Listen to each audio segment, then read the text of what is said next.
53rd birthday by talking about the trains they are no longer running. Have your tickets out of the envelope, but don't expect to go anywhere. All aboard, please. Now boarding on track number 8 is train number 1, the All Aboard podcast, your twice weekly excursion into transportation excellence, and I am your conductor, Phil Bell, Enterprise B. PB Crisp, Mr. 645, coming to you from high atop the dome car on the Phil Bell Express. And I am blessed to hold the E. Hunter Harrison Chair here at the Bell Institute for Advanced Railroad Studies, where there are no degrees, because the learning never ceases. And for the second time this week, I'm blessed to be back behind this, the Brunswick Green PLB microphone. Now, I was a little bit tongue-in-cheek in my introduction there because, of course, we are talking about Amtrak's 53rd birthday. And first of all, happy birthday to them. And thanks to all the people who are working very hard at Amtrak, whether you're talking about the corporate level or otherwise, on the trains, maintaining them, you name it, because they do a lot of good work, and we are going to criticize them. We do criticize them a lot because they deserve it, but there are a lot of people there who work hard, and they really believe in what they're doing, and try to do the things necessary to make sure that we have trains to ride. And I want to encourage you to do this.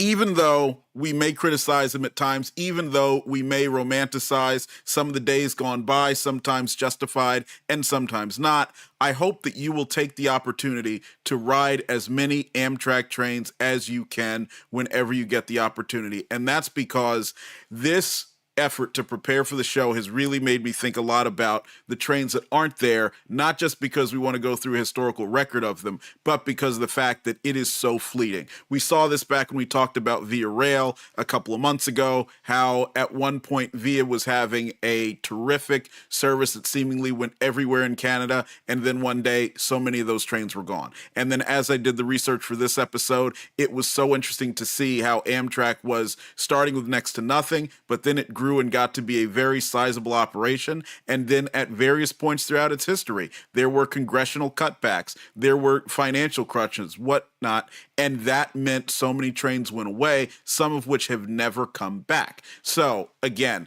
ride the trains. At least that way you will be able to say that you saw it and that you were part of it. And I'm not trying to get you to think that maybe all the trains are going away tomorrow, but we are not promised to have them. So please go ahead. Now,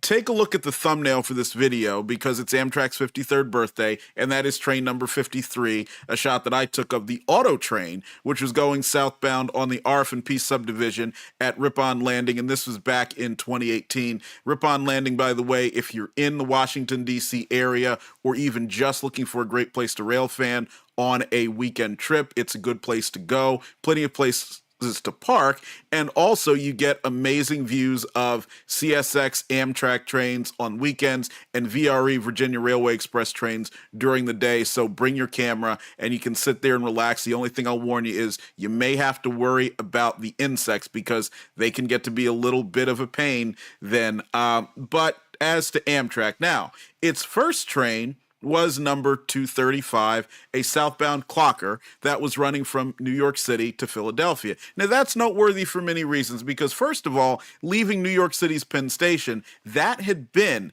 into the 1960s, one of the more magnificent temples of railroading. And I encourage you to go take some looks, especially if you're on the audio side of the podcast, about what Penn Station really was. It was the Baths of Caracalla brought into the modern era and used as a train station. And it was a beautiful building based on all the photographs.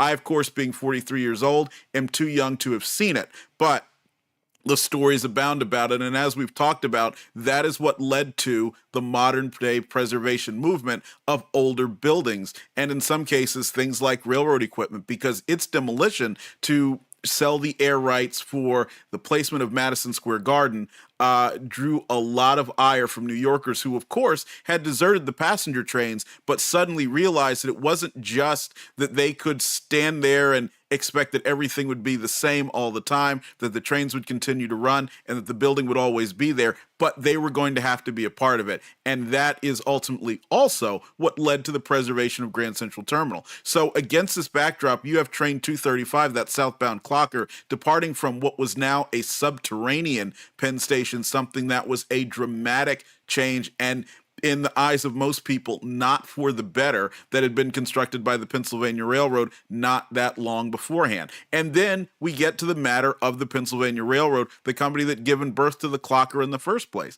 And that carrier had, as we know, merged with the New York Central on February 1st, 1968. And by mid-1970, it was bankrupt in the largest bankruptcy in history up to that point. It would take Enron to outdo the bankruptcy of Penn Central. And that gives you an idea of how long and how big that bankruptcy really was. Fun fact, by the time Enron went bankrupt, it hadn't been that long since the Penn Central bankruptcy had ended. It's just a little over a decade, so it tells you how long that process really took. But the interesting thing there is the clocker was in many ways emblematic of what had helped to bring the Penn Central down and the Pennsylvania itself. Now, of course, as we know, as we've discussed many a time on this podcast, a lot of it was management incompetence, failure to plan, the interference of the government, the federal government with the Interstate Commerce Commission, and the way that they had gone about handling the merger process and making it something anywhere other than a free market. But the passenger trains that the Penn Central ran were big losses for the company. And that's because while they, in many cases, were actually not terrible, the Broadway Limited is a good example of that, although in some cases they were terrible based on all the stories, they were also money losing. And that's because so many passengers had deserted them and moved on. Some of that was due to actions the railroad took itself, but much of it was due to the competition and everything that we discussed in the previous episode, which I hope you'll go back to, and we have, of course, linked below. But the clocker itself, train number 235. First of all, Amtrak wasn't even sure they should be running that train because the clockers, which ran on the hour, eventually around the clock, and that's where the name came from, even though the name was unofficial until the time of Amtrak, provided what was largely commuter service. These were people who were going from either New York City to Philadelphia or points in New Jersey to either New York City or Philadelphia. And initially consisted of about 15 trips per day. Was, of course, eventually given the name Clocker. And for those on CP5 cam, let's see if we can't possibly get a photo of the Clockers up, because a lot of people tend to think that even though we're talking about a relatively short distance train, that it wasn't really it wasn't really substantial, and that these were just small trains. Well, actually, no, the clockers could be pretty substantial given the two major markets of New York City and Philadelphia that it served. And there, for those of you on CP5 cam, you see General Electric E60, in this case called an E60MA, because it was capable of producing or providing the head-end power to be used with the passenger cars after the Heritage fleet had been refurbished and also the AM fleets had been built. Just as a note, the E60CP, those had steam generators that were utilized. So that was one difference in these. And a lot of these, whether E60CP